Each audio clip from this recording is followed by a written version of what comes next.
আসসালামু আলাইকুম। আল কোরআন সম্পর্কে কিছু গুরুত্বপূর্ণ তথ্য।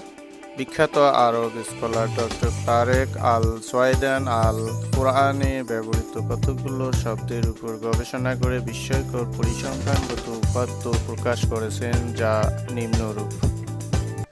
ডিয়ার ভিউয়ার্স, আসসালামু আলাইকুম ওয়া রাহমাতুল্লাহ। বিসমিল্লাহির রহমানির রহিম। আজকের বিষয় মহাপবিত্র আল কোরআন, তথ্য পর্ব 2।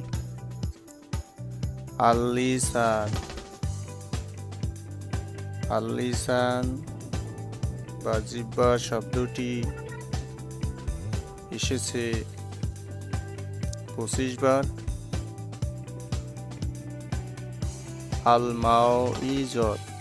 আল-মাউইজত বা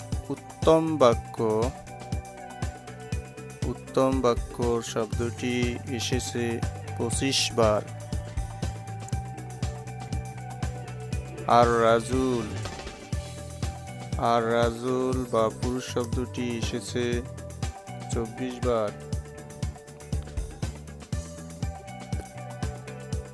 আল-মারাআত বা নারী শব্দটি এসেছে 24 বার।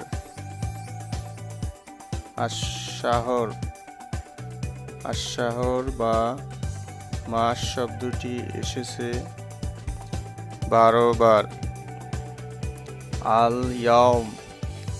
আল-ইয়াউম বা দিন শব্দটি এসেছে 365 বার। আল-আমর বা আদেশ শব্দটি এসেছে 1000 বার।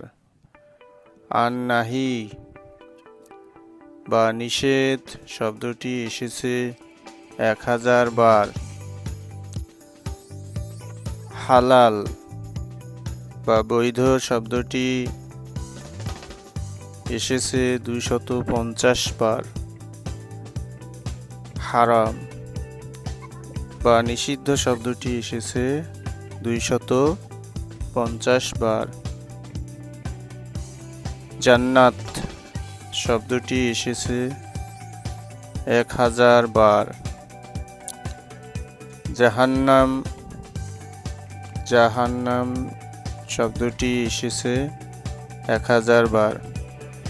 সাথে থাকার জন্য ধন্যবাদ।